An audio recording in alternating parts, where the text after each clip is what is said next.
जनों थोड़ा सा मिलकर के इस भजन का सबने गुणगान करना है। देखिए संगत का बड़ा प्रभाव होते हैं मनुष्य के जीवन में, इसलिए हमें चाहिए कि संगत हमेशा अच्छी करनी चाहिए। अच्छी संगत करेंगे तो अच्छी ही रंगत आएगी। तो इसलिए आइए मिलकर के गुणगान करें।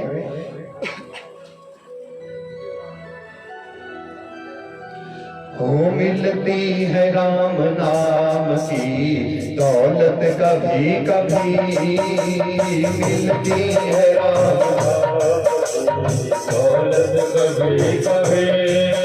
हो मिलती है राम नाम की दौलत कभी कभी, मिलती है राम नाम की दौलत कभी कभी। होती है जब के संतों की संगत कभी कभी, होती है संगत कभी कभी। होती है जब के संतों की संगत कभी कभी, होती है जब संगत कभी कभी। हो मिलती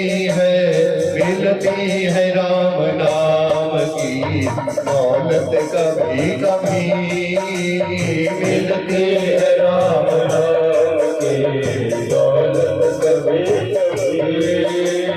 बुरे आदमी का संग ना कभी भूल के करो, बुरे आदमी का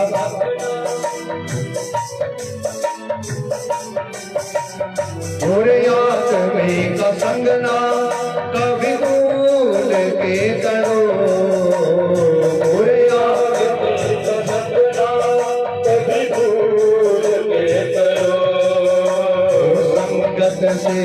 संगत से बदल जाती है संगत कभी कभी, संगत से बदल जाती है संगत कभी कभी। मिलती है राम नाम की दौलत कभी कभी, मिलती है राम नाम की दौलत कभी कभी। जय हो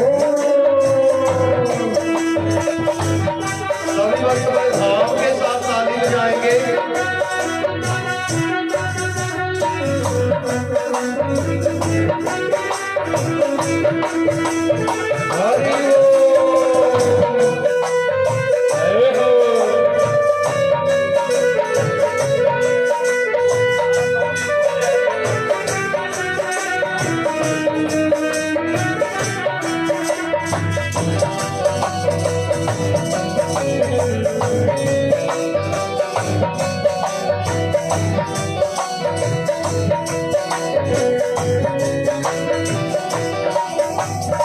इज्जत को पाके इंसान अभिमान ना तो कर, इज्जत को पाके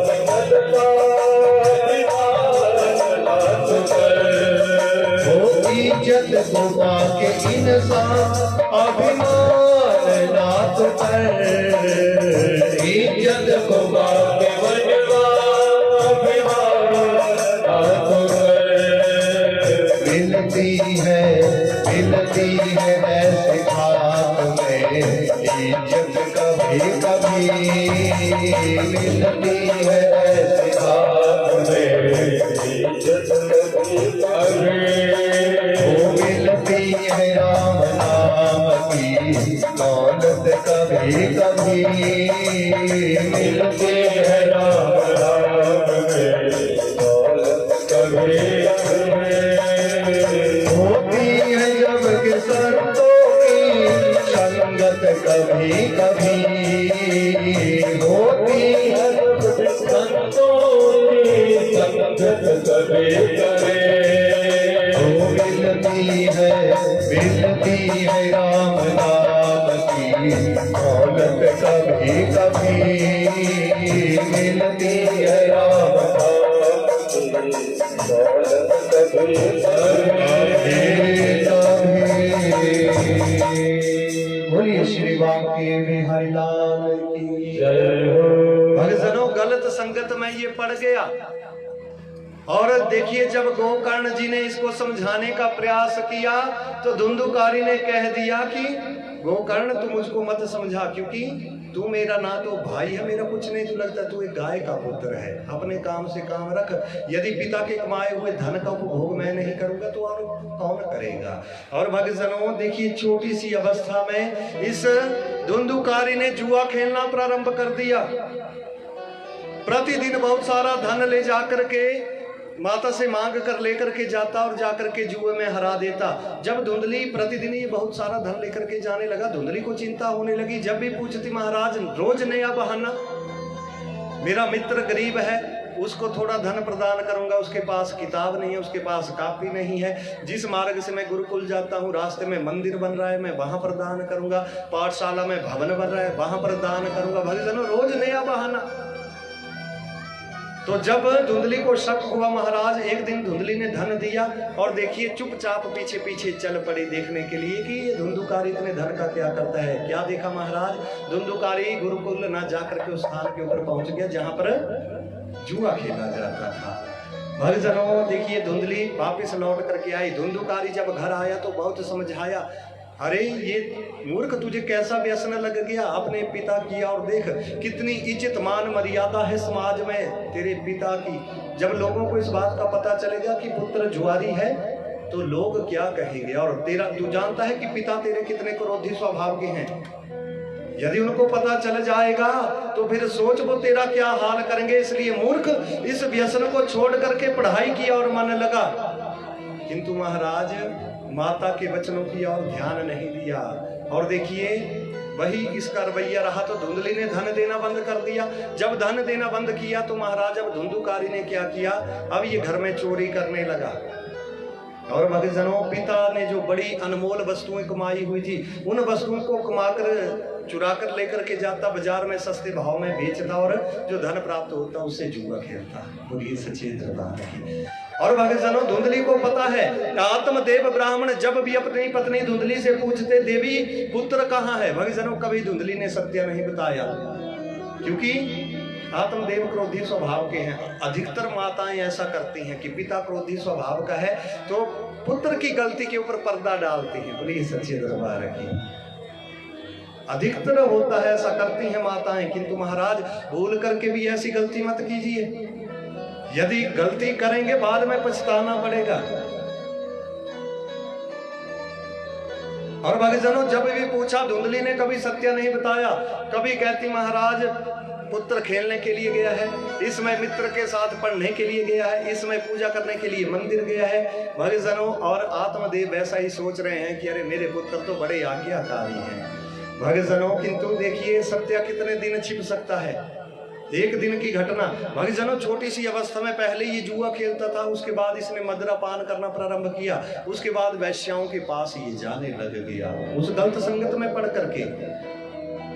तो इसलिए महाराज यहाँ से बड़ी सुंदर शिक्षा निकलती है कि केवल धन कमाने तक अपने जीवन को सीमित मत रखिए, परिवार की ओर भी ध्यान दीजिए, परिवार के ऊपर भी नजर रखिए। यहाँ पर गलती की आत्मदेव ब्राह्मण ने।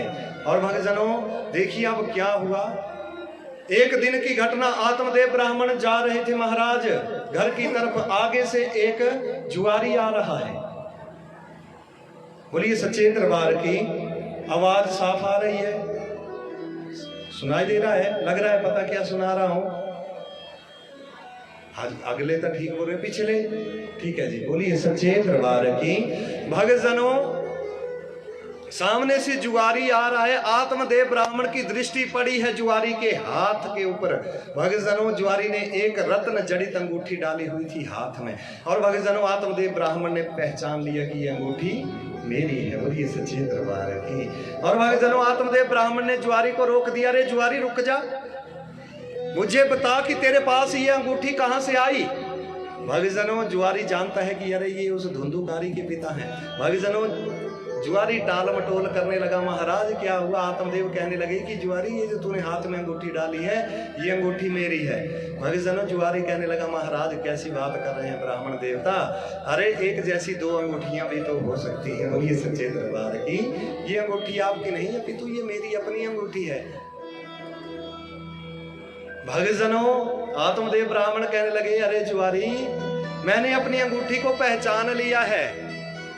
एक जैसी दो अंगूठियां हो सकती हैं, किंतु ऐसी नहीं हो सकती।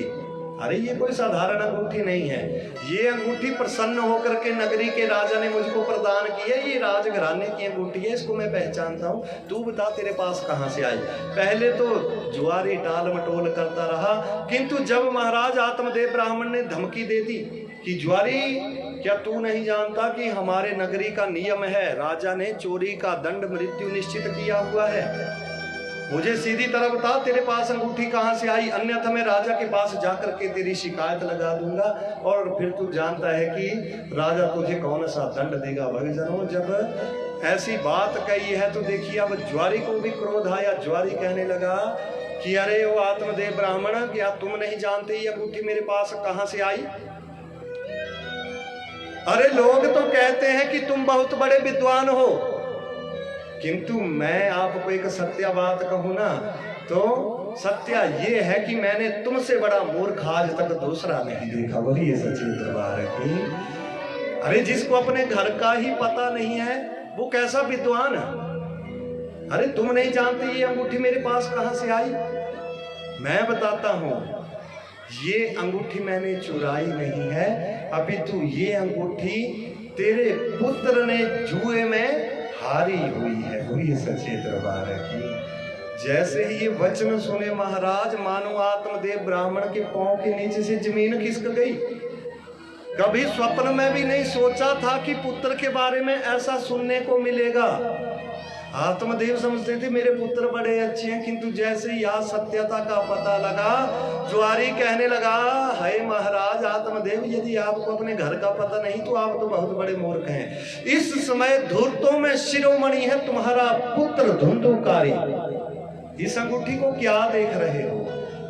आगे बाजार में जाकर के देखो, बाजार में आधे से ज्यादा सामान तो तुम्हारे घर का रखा हुआ है बिकने के लिए, जो उस मूर्ख धुंधुकारी ने चुरा करके लेकर के आया, सस्ते भाव में बाजार में बेच करके जो धन प्राप्त हुआ उसे जुए में उड़ाया। बोलिए सच्चे दरबार की। इस समय कौन सा व्यसन नहीं है तेरे पुत्र को? जुआ वो खेलता है, मदिरा पान वो करता है, वैश्याओं का संग वो करता है।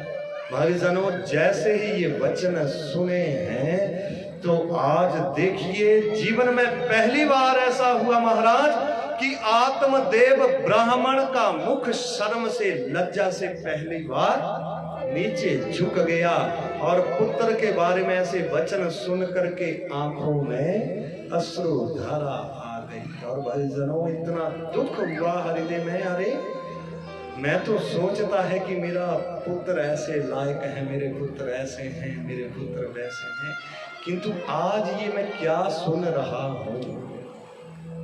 भक्तजनों, कुछ नहीं कहा गया आत्मदेव ब्राह्मण से, और जीवन में पहली बार आज मुख नीचे झुका लिया। किसके कारण?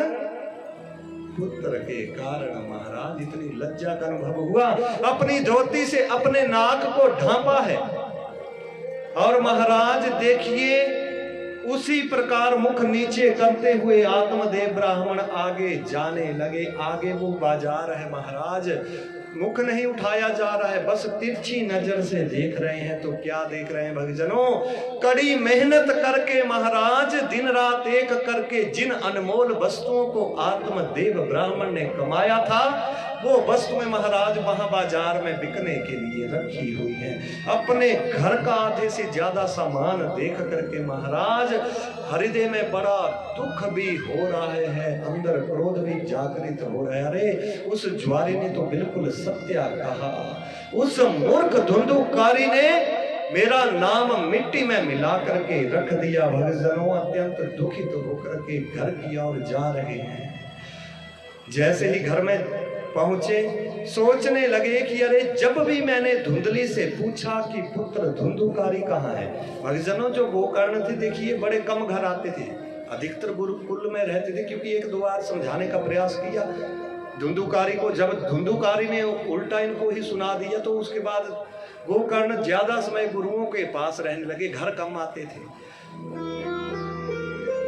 तो आत्मदेव ब्राह्मण सोचने लगे कि जब भी घर में आकर के अपनी पत्नी से पूछा कि पुत्र धुंधुकारी कहाँ है। कभी वो कहती वो खेलने गए हैं, कभी कहती विद्या अध्ययन करने के लिए, कभी कहती पूजा कर रहे हैं, कभी कहती क्या धुंधली को सत्यता का पता है अथवा नहीं।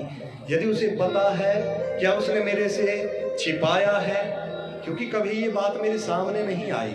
भक्तजनों जाकर के पहुंचे, इस बात का पता करना चाहते थे, जाकर के पहुंचे हैं, पूछा धुंधली धुंधुकारी कहाँ है। महाराज उसने लगा दिया वही बहाना कि इस समय विद्या अध्ययन करने के लिए अपने मित्र के पास गया, मित्र के घर में गया है। सचेत दरबार है। तो महाराज आत्मदेव ब्राह्मण कहने लगे कोई बात नहीं देवी, ऐसा करो कि जो राजा ने मुझको रत्न जड़ित अंगूठी प्रदान की थी, प्रसन्न होकर के जरा उस अंगूठी को लेकर के आओ। बोलिए सचेत दरबार की। भक्तजनों अब धुंधली जानती है कि उस अंगूठी को तो धुंधुकारी ले गया है। अब क्या कहे महाराज। तो धुंधली ने एकदम से बहाना लगा दिया कि हे स्वामी जी, इस समय मुझे कार्य अधिक है, इसलिए मैं पहले कार्य कर लेती हूँ, बाद में मैं अंगूठी आपको दे दूंगी। सोचा कि थोड़ी देर बाद स्वामी भूल जाएंगे अंगूठी की बात। भक्तजनों थोड़ा समय व्यतीत हुआ, थोड़े समय के उपरांत फिर से देखिए आवाज लगाई आत्मदेव ने, धुंधली अगर तेरे कार्य समाप्त हो गए हो तो उस अंगूठी को लेकर के आ। भक्तजनों धुंधली ने फिर कह दिया महाराज मैं पकवान बना रही हूँ, मेहमानों के आने का समय, पुत्र भी आने वाला होगा, इसलिए पहले मुझको खाना बनाने दीजिए, उसके बाद अंगूठी देती हूँ। भक्तजनों कुछ समय बीता और उधर धुंधली सोच रही है कि प्रार्थना करिए कि भगवान स्वामी अंगूठी वाली बात भूल जाते हैं। किंतु महाराज आज सत्यता का पता चला है, आज कहाँ भूलने वाले। थोड़ी देर हुई फिर आवाज लगाई, धुंधली यदि तेरे पकवान बन गए तो अंगूठी लेकर के आ।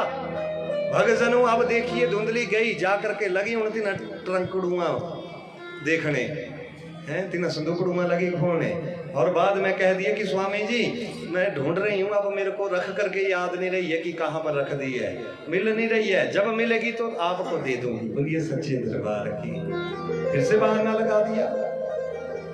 आत्मदेव को ऐसा लग रहा है कि मुझे ऐसा लगता है कि जो मेरा अनुमान है कि धुंधली सत्यता जानती थी, इसने मेरे से छिपाया, ऐसा ही कुछ प्रतीत हो रहा है, क्योंकि ये तो बहाने के ऊपर बहाना लगा रही है।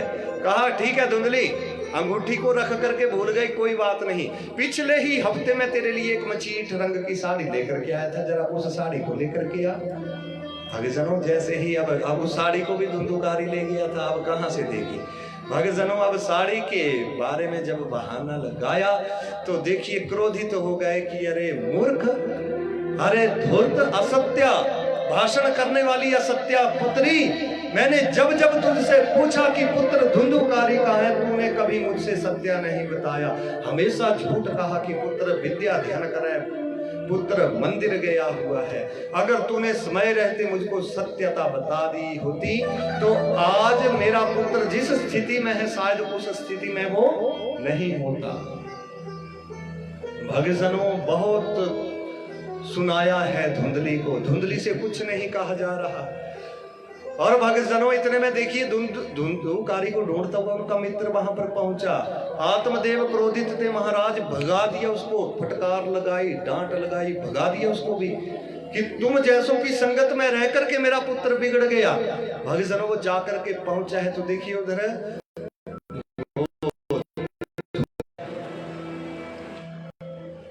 बड़े क्रोधित हैं, ऐसा करना कि आज घर मत जाना। भक्तजनों वो धुंधुकारी डर गया कि अरे आज घर नहीं जाऊंगा। किंतु महाराज जुआ खेलने के उपरांत देखिए जब मदिरा का पान किया, जब वो मदिरा का नशा चढ़ा तो अब वो हो गया दिलेर। बोलिए सच्चे दरबार की। सोचा मैं क्यों डर रहा हूं घर जाने से, है चलो देखते हैं, पता लग गया पिता को तो क्या हो गया भक्तजनों। और पहुंच गए हैं घर में जाकर के।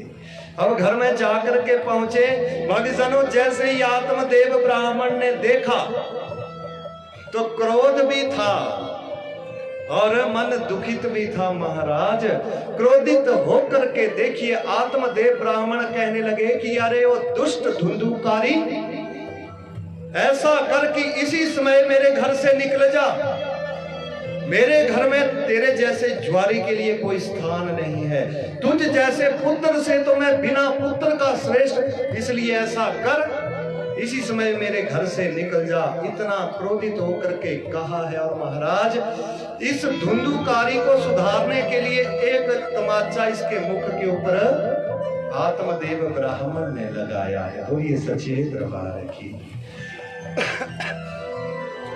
ब्राह्मण ने तमाचा लगाया और भक्तजनों धुंधुकारी ने जैसे ही तमाचा पड़ा, महाराज तो देखिए नशे में धुत था, इसे बड़ा क्रोध आया अपने पिता के ऊपर। अरे पिता ने मुझको मारा। और भक्तजनों बिना सोचे समझे नशे में धुत था, इस धुंधुकारी ने अपनी दाहिनी टांग उठाई और महाराज बड़े जोर से अपने लात से आत्मदेव ब्राह्मण की छाती के ऊपर लात से प्रहार किया है। और भक्तजनों उस प्रहार को आत्मदेव सहन नहीं कर पाए, दूर जाकर के गिरे मुख के बल जाकर के। और ये धुंधुकारी कहने लगा कि अरे वो बूढ़े तो मुझे घर से निकलने के लिए कह रहा है। अरे घर से निकलने का समय तो अब तेरा हो गया है। बोलिए सच्चे दरबार की। यदि तेरे कमाए हुए धन का उपभोग मैं नहीं करूंगा, किसके लिए कमाया तूने ये धन? इस धन को मैं नहीं खर्च करूंगा तो और कौन खर्च करेगा? मैं तो घर से नहीं निकलने वाला। किंतु हे बूढ़े, यदि तुझे मेरे से परेशानी है तो तू इस घर को छोड़ करके जा, क्योंकि तेरी तो वैसे भी उम्र हो गई है।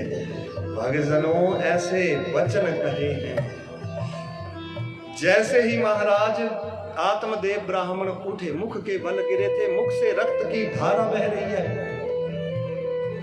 उठे हैं महाराज, आंखों में अश्रुधारा है। उस लात के प्रहार से तो चोट उतनी नहीं आई, किंतु आज चोट लगी है कहां पर? हृदय के बीच में चोट लगी। आत्मदेव ब्राह्मण उठे हैं महाराज और उस धुंधुकारी की ओर देखने लगे, जो ऐसे वचन कह रहा है कि बूढ़े तू निकल जा घर से। थोड़ी देर उसकी ओर देख रहे हैं, आंखों में अश्रुधारा है और सोचने लगे आत्मदेव कि क्या ये होता है संतान का सुख? यदि ये संतान का सुख है तो भक्तजनों देखिए मन में सोच रहे हैं, यदि ऐसा होता है संतान का सुख है तो भाग्यशाली हैं वो लोग जिनके यहाँ संतान नहीं है, जिनके यहाँ पुत्र नहीं है। महाराज कुछ नहीं कहा जा रहा है आत्मदेव ब्राह्मण से।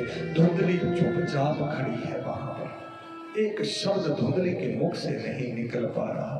आत्मदेव महाराज देख रहे हैं, अरे इस पुत्र को पाने के लिए मैंने क्या क्या नहीं किया। इस पुत्र को पाने के लिए मैं आत्महत्या तक करने के लिए चला गया था, किंतु ऐसा होता है पुत्र का सुख, ये है संतान का सुख। आज इसने मेरे ऊपर लात से प्रहार किया, क्या इस दिन के लिए मनुष्य संतान मांगता है? भक्तजनों सोच रहे हैं, विचार कर रहे हैं, देख रहे हैं, छम छम आंखों से अश्रुधारा बह रही है। और भक्तजनों देखिए धुंधली चुप है, कुछ नहीं कहा जा रहा धुंधली से। और वो मूर्ख धुंधुकारी कह रहा है, धुंधुकारी अरे बूढ़े तू मुझे घर से निकलने के लिए कह रहा है, घर से निकलने का समय तेरा है, तू जा घर छोड़ करके। मैं घर छोड़ने वाला नहीं हूं। भक्तजनों आत्मदेव ब्राह्मण ने देखिए कुछ नहीं कहा, चुपचाप उठे और भक्तजनों चुपचाप घर से बाहर निकले। और घर से बाहर निकल करके महाराज रोते रोते आत्मदेव ब्राह्मण चल पड़े हैं। सोचा कि यदि ऐसा संतान का सुख होता है तो भाग्यशाली हैं वो लोग जिनके घर में संतान नहीं है, जिनके घर में पुत्र नहीं है। अरे इस पुत्र को पाने के लिए मैंने क्या क्या नहीं किया। आज तो मेरा ये शरीर चल रहा है, मैं कमा रहा हूं, आज ही ये मूर्ख मुझको लातों से पीट रहा है। कल को जब इस शरीर में क्षमता नहीं बचेगी, ये वृद्ध होगा, बूढ़ा होगा, समर्थ्या नहीं होगी, इस शरीर में शक्ति नहीं होगी, तो मैं तो सोचता था कि उस समय भूख लगने पर मेरा पुत्र मुझको भोजन करवाएगा, प्यास लगने पर जल पिलाएगा, किंतु ये मूर्ख तो आज ही मुझको लातों से पीट रहा है, उस समय ये क्या करेगा? भक्तजनों, अपना बुढ़ापा अंधकार में दिखा है और सोचा बहुत सुख देख लिए जीवन के, अब कौन सा सुख देखना शेष है, अब कोई सुख नहीं देखूंगा, इसी क्षण जाकर के अपने प्राणों का त्याग कर दूंगा। और भक्तजनों देखिए, आज आत्मदेव ब्राह्मण फिर से वन की ओर जा रहे हैं, वन की तरफ जा रहे हैं आत्महत्या करने के लिए। सोचा वन में जाकर के आत्महत्या कर लूंगा, अब जीवन का कोई सुख शेष देखना बाकी नहीं रह गया। आज आत्मदेव ब्राह्मण महाराज आत्महत्या करने के लिए जा रहे हैं, तो कारण क्या है? क्या कारण है? क्या कारण है महाराज? संतान से दुखी हैं, क्योंकि संतान ने लात से प्रहार किया है। और एक समय वो था महाराज जब आत्महत्या करने के लिए जा रहे थे, और कारण क्या था? कि संतान नहीं है। उस समय कारण था कि संतान नहीं है। आज संतान है, आज भी आत्महत्या करने के लिए जा रहे हैं, और कारण वही संतान बनी हुई है। बोलिए सच्चे दरबार की। तो आप सोचिए, मनुष्य कौन सी स्थिति में सुखी हो सकता है? इसलिए कहा गया है कि अजात मृत मूर्खेभ्यो मृत जातो सुतो वरम या स्वल्प दुखाय या जीवम जड़ो दहेत। भक्तजनों, किसी के यहाँ पुत्र का ना होना, पुत्र का पैदा होकर के मर जाना, अथवा एक मूर्ख पुत्र उत्पन्न होना, ये इन तीन स्थितियों में महापुरुष कहते हैं पहले वाली दो स्थितियां श्रेष्ठ है महाराज तीसरी वाली से। किसी के यहाँ पुत्र नहीं होगा। भक्तजनों देखिए, मनुष्य को दुख तो होगा, किंतु दुख होगा कुछ समय तक कि अरे मेरे यहाँ पुत्र नहीं है, धीरे धीरे वो दुख कम हो जाएगा, ये स्थिति अच्छी है। किसी के यहाँ पुत्र पैदा होकर के मर जाए, भक्तजनों दुख होगा, किंतु धीरे धीरे वो दुख भी कम हो जाता है। महापुरुष कहते हैं महाराज ये स्थिति भी अच्छी है। जो तीसरी वाली स्थिति है ना, उसको बुरा माना गया है। यदि किसी को मूर्ख पुत्र की प्राप्ति हो जाती है भक्तजनों, तो जब तक मूर्ख पुत्र जीवित रहेगा महाराज, तब तक वो मनुष्य के लिए दुख का कारण बना ही रहता है। हर समय यही चिंता लगी रहेगी कि ना जाने मूर्ख पुत्र के कारण कहां पर क्या सुनने को मिल जाए। इसलिए भक्तजनों देखिए, मनुष्य कैसे सुखी हो सकता है? आत्महत्या करने के लिए जा रहे हैं, आज कारण पुत्र है, बना हुआ है। महाराज मन में केवल एक इच्छा है कि एक बार यदि गोकर्ण जी मिल जाते, उनसे भेंट हो जाती, तो मैं शांति से अपने प्राण त्याग देता। भक्तजनों तो देखिए, जिस मार्ग से जा रहे थे उसी मार्ग से गोकर्ण जी घर आ रहे थे, और मार्ग के बीच में भेंट हुई। जैसे ही गोकर्ण जी को देखा है महाराज, दौड़ करके आत्मदेव ब्राह्मण गए, गोकर्ण को हृदय से लगा लिया, फूट फूट करके रोने लगे। और इतना आज आत्मदेव ब्राह्मण रोए हैं महाराज, आज से पहले गोकर्ण ने पिता को कभी इतना दुखित नहीं देखा। गोकर्ण समझ गए कि इसमें पिताजी को कोई गहरा सदमा लगा है। और जब महाराज पिता के दुख का कारण पूछा और पिता ने वो सारी घटना बताई, गोकर्ण जी को भी अत्यंत दुख हुआ धुंधुकारी की उस करतूत को जान करके।